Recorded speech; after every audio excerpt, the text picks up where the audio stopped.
yet another fire station up for sale. This is supposed to be a fire station. These are all the contracts for sale for the 9 properties owned by you. This is what happens when governments get old. They get long in the tooth. What if I told you that right now, Fire Rescue Victoria was selling off a portfolio of public land in public hands to the private sector, to the highest bidder? And what if I told you that this land abuts existing fire stations, it future-proofed them, but is now being sold? I almost stumbled across the fact the Victorian government was selling off all these properties belonging to you, the taxpayer, but specifically to Fire Rescue Victoria.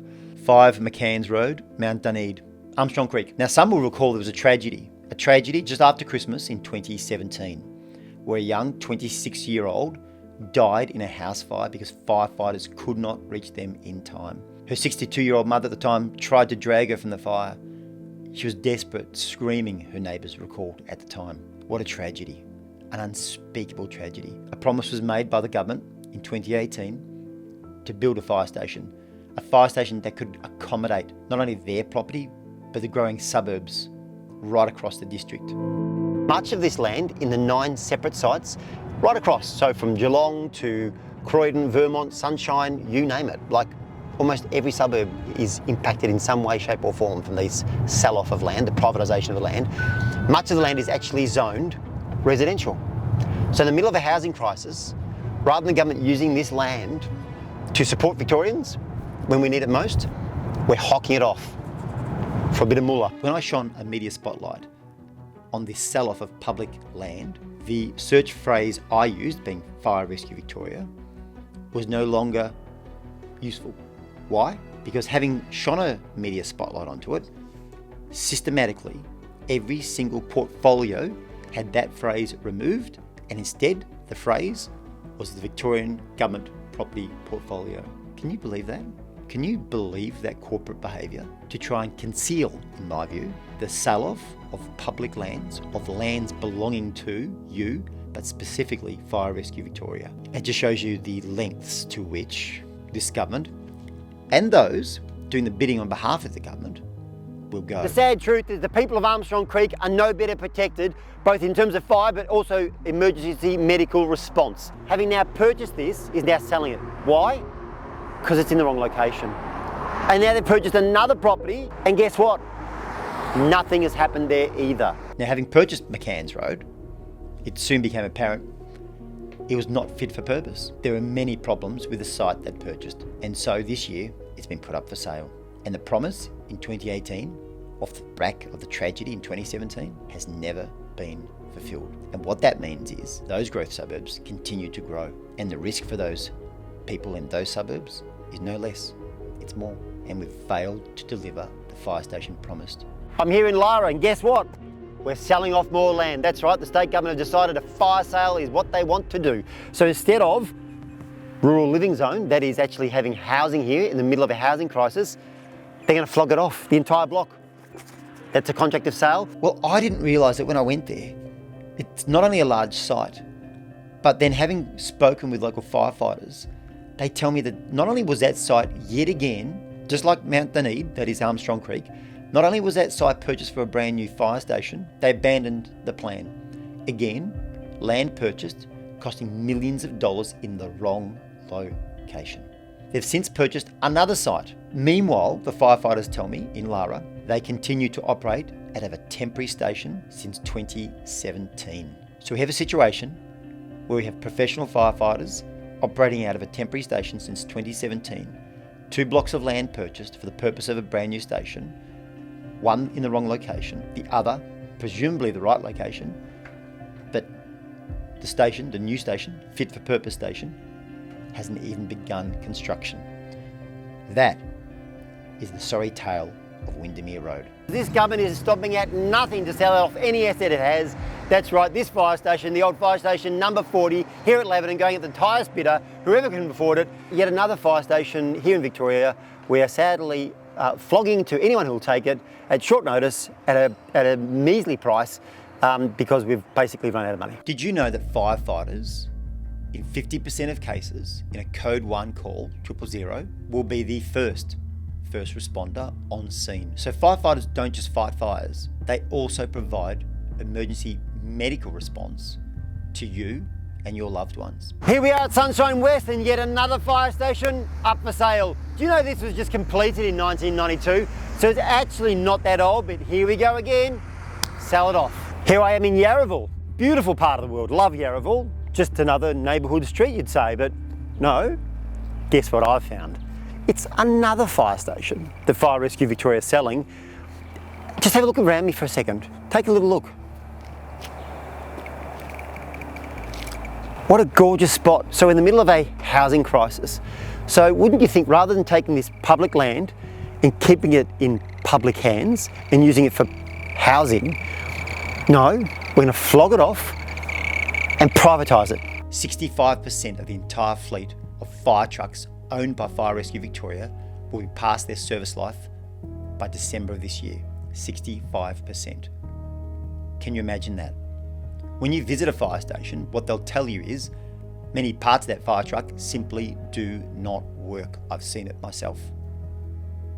And can you imagine being a firefighter and not knowing whether your fire truck will even arrive at the emergency? That'll even get you there to help those who need your help. It places enormous stress, enormous pressure on those firefighters. I see it. I see it in the stories they tell me. I see it in the experiences they have. And the truth is, we are putting lives at risk. So I'm still on the hunt for the properties this government is selling. I think one of the observations I would make from the properties we've seen so far is that an extraordinary amount of them, in fact almost all of them, with one exception, almost all of them are ideally placed to repurpose for public housing. And that means that this land could be sold, but it could be sold to government itself to use for public housing, and then that way the money is reinvested into Fire Rescue Victoria, which is what we want. But at the same time, these locations are prime locations. They are on incredibly important axes of transport, of train lines, bus depots, you name it. And yet, and we own them. They're in public hands, and we're about to privatise them all. And I think what I reflect upon is this is what happens when governments get old. They get long in the tooth. They just start mismanaging things. They don't have their hands on the levers as you would want them to have. And ministers lose sight of what's important and what's happening locally. And they lose sight of what's happening in their portfolio. And today, I've seen that in abundance. I can't believe it. Just look at this. This is the contract for this site here. And as you can see here, prime activity centre. And yet, rather than keeping this public land in public hands, the government have decided to privatise it. Every day, I get to talk to Victoria's firefighters. And every day, and at every station I visit, I hear another story. A story of undue investment, a story of basic managerial mismanagement, a story of an organisation that's siloed and that doesn't speak to its workforce, an organisation that doesn't appreciate its workforce, an organisation that hasn't paid its workforce an increase in its wages despite the cost of living crisis in 5 long years, and in some instances 6 years. I'm here at Clayton, and you can see already there's no future proofing here because this station is no longer fit for purpose. They've had to put a pod in there so the firefighters can literally get changed. You would think maybe, just maybe, let's have some land next door so we could future proof this station so that as Victoria grows and we get a bigger population, we can expand our fire stations. But no, don't be so silly. Guess what we're doing? This government, they decided to sell it off. A little bit of paradise right here in Vermont South, and you own it. That's right, well, you do at the moment. It's about to be sold with all the other bits of land, even though it's right next door to Vermont South Fire Station, could allow for future growth, could allow for any other purposes, including just being a beautiful natural reserve. Initially, of the sites up for sale, so 9 in total, as it turns out, 3, again, were due for public auction. The others, private tender. 3 for public auction. And so I was going to film every one of those auctions of your land, of your asset. And guess what they did? They didn't go ahead with the public auction. They went for private tenders in every one of the 9 cases I am now investigating. Every single one.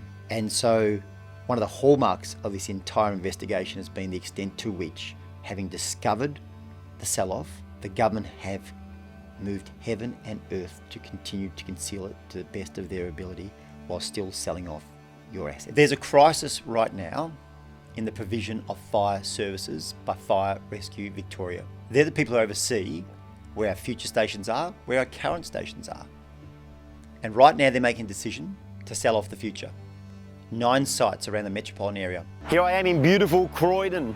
Right behind me is the train station, so very well connected.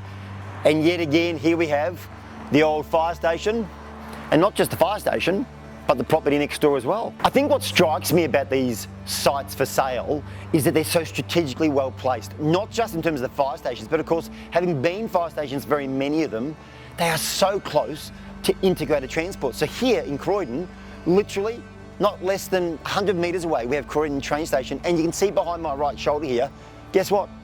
Croydon Primary School. So what does all this tell us? It tells us that I've uncovered the sell-off of public land that was in public hands into the private sector. It tells us that we've missed an opportunity to future-proof our stations. It tells us that we have failed to deliver fire stations where they were desperately needed, and in some instances because of a tragedy. And that tells me that those communities continue to have a lesser service, even though we're now some 8 years down the track. It also tells me that we have gross mismanagement within our fire services. And I guess what then becomes incumbent upon me and my team is to make sure that we do 2 things in the future, if we're ever given that opportunity, that privilege. 1, that firefighters have the firefighting appliances, the trucks they need. Reliable, state-of-the-art trucks that are fit for purpose. 2, that our fire stations are where they are needed most. Because if those fire stations are located in those growth suburbs, then there's every chance those firefighters can attend to an emergency to save your life, your loved one's life, in the time required to do that.